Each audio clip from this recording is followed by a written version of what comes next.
Информационная служба «Осетия ТВ» – главные темы выпуска. Людям, которые застряли на российско-грузинской границе, помогают полицейские. Сотрудники ГИБДД привезли продукты и вещи первой необходимости. В 8-й Бесланской школе проходит первый образовательный форум «Школа. Территория инноваций». Его участниками стали ведущие российские деятели в области педагогики, психологии и журналистики. Более 50 человек сдали кровь накануне самого романтичного праздника Дня влюбленных. На станции переливания доноров встречались с подарками. Организаторы акции призывают людей быть более активными, так как доноров в республике катастрофически не хватает. Эти и другие темы далее подробно. Военно-грузинская дорога по-прежнему закрыта. На пункте пропуска Верхний Ларс скопился транспорт. В основном это большегрузные автомобили, а также автобусы. Люди стоят уже несколько дней, среди них много детей. Помочь уставшим водителям приехали сотрудники республиканского ГИБДД. Полицейские привезли продукты питания и воду. Сотрудники правоохранительных органов будут ежедневно помогать людям до тех пор, пока не откроют проезд. Пункт пропуска Верхний Ларс закрыт с 9 февраля в обоих направлениях. Движение ограничено из-за ухудшения погодных условий на территории Грузии. Сотрудники ГИБДД остались неравнодушными к проблемам людей, которые находятся здесь.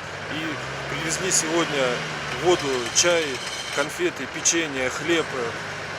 Так как здесь на данном участке скопилось более 100 единиц транспортного средства. Также сотрудники ГИБДД находятся здесь на постоянной основе, контролируют общественный порядок на данном участке.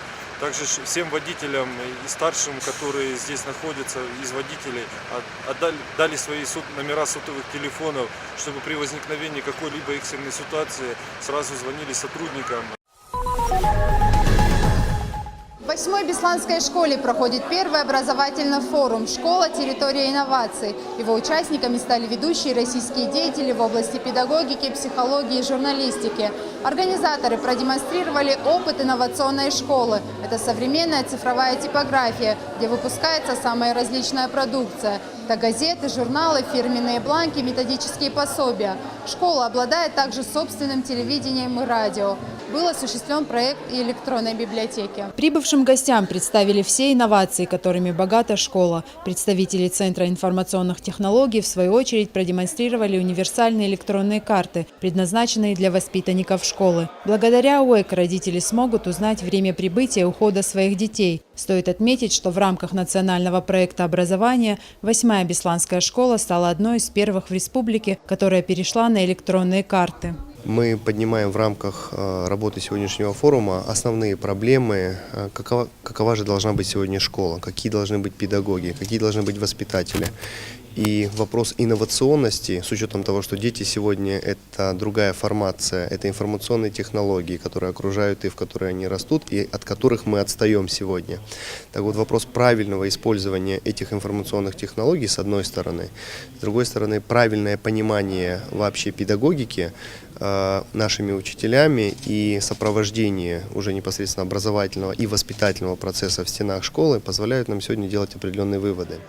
Без возрастных ограничений с 1 по 11 классы ребята занимаются также журналистикой и операторской деятельностью. Свои сюжеты они выкладывают в общеобразовательную сеть «Дневник.ру» и на школьный сайт. В будущем ребята планируют создать республиканскую телевизионную студию. Милена и Алана занимаются цифровой типографией не так давно, однако уже владели навыками по производству буклетов, методических пособий, газет, журналов, презентаций, что с легкостью продемонстрировали гостям.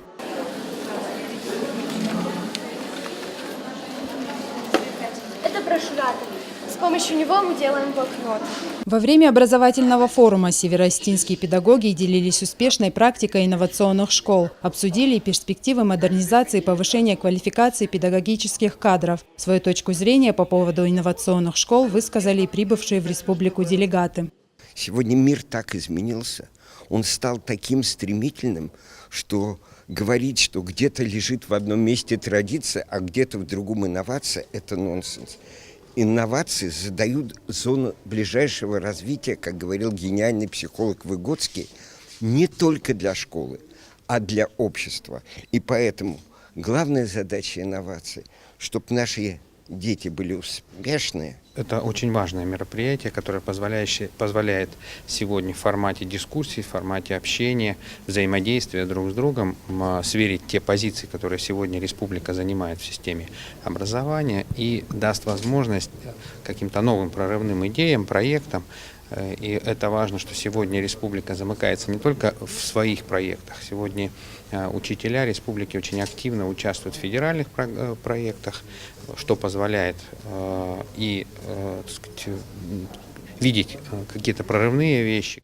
Школа в Беслане – одна из самых продвинутых в области информационных технологий. В ближайшее время все общеобразовательные учреждения Северной Осетии намерены перейти на такой же уровень работы. Рая Дзантьева, Заур Цеов, Осетия ТВ. В Центре развития предпринимательства прошел круглый стол «Бизнес и власть». Главной темой обсуждения стало снижение налоговой нагрузки на предпринимателей. Говорили о новой льготе – налоговых каникулах. Это новшество для индивидуальных предпринимателей, впервые прошедших регистрацию, будет действовать 2 года. По истечении срока бизнесмены становятся законными плательщиками налога. Программа рассчитана на 5 лет. Еще один важный аспект – налоговые каникулы коснутся предприятий, которые начинают свою деятельность в области производства, социальной сферы и науки. На региональном, республиканском уровне наши парламентарии после внесения законопроекта от имени правительства должны будут принять решение по этому вопросу. И перед тем, как они примут это решение, представители бизнес-сообщества, представители правительства обсуждают сейчас вопрос о введении этой льготы. Мы считаем, что в условиях сегодняшней экономической ситуации одним из важнейших факторов является повышение предпринимательской активности населения. То есть для того, чтобы создавалось наибольшее количество способов помощи тем, кто начинает свой бизнес. Для успешного развития экономики важно дать старт людям, которые хотят заниматься своим бизнесом, считают участники круглого стола. Но вместе с тем нельзя исключать опасения, связанные с введением налоговых льгот. Этим могут воспользоваться недобросовестные предприниматели. Также может возникнуть проблема выпадения средств из бюджета республики. Однако главным аргументом сторонников каникул является то, что нововведение станет стимулом для населения к занятию предпринимательством. А это, в свою очередь, позволит легализовать теневую занятость. Залина Губурова, Алан Гасанов, Осетия ТВ. Более 50 человек пришли на станцию переливания крови, чтобы принять участие в акции, приуроченной ко Дню Святого Валентина. Самый романтичный день в году. Прекрасный повод сдать кровь сегодня, чтобы завтра спасти чью-то жизнь. Доноров в республике катастрофически не хватает, особенно с редкой группой крови. Очень много обращений. Также к нам бывает фон, что нужна срочно кровь, и мы стараемся через социальные сети найти подходящую группу крови. Хочется также призвать всех людей быть активными. Самые активные доноры в последнее время студенты. Учащиеся высших учебных заведений приходят на станцию переливания целыми группами. Говорят, сдать кровь совсем несложно, а вот польза от этого неоценимая. Банк крови сегодня пополнился на 25 литров. 2 года назад в нашей группе сказали, что проводится такая акция. И, мы, конечно, отозвались на эту акцию. Пришли все группой и сдали кровь. Это даже не сложно, каждый может прийти, заполнение бумаг 5 минут, и уже стал полноценным помощником общества. Влюбленные доноры не ушли без подарков. Но лучшая награда – это осознание того, что они подарили каплю любви тем, кому она жизненно необходима. Тамила Хамицаева, Залина Губурова, Евгений Маркин, Осетия ТВ. Представитель молодого поколения композиторской школы Осетии Дзера Садзлиева представила свои работы на творческом вечере в Национальной научной библиотеке. Ее классическая музыка несет в себе осетинский колорит, а все мелодии, представленные на вечере, также пропитаны народной культурой.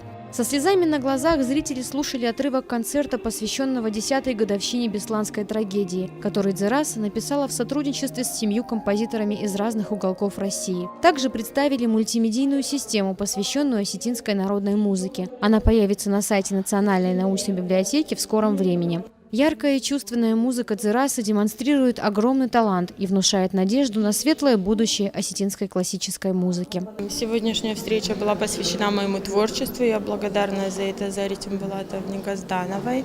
Это цикл встреч с композиторами, членами Союза композиторов Северной Осетии. Хотелось, чтобы это был атмосфера дружественная, чтобы это были диалоги, чтобы это были какие-то общие наблюдения. Я надеюсь, что все получилось.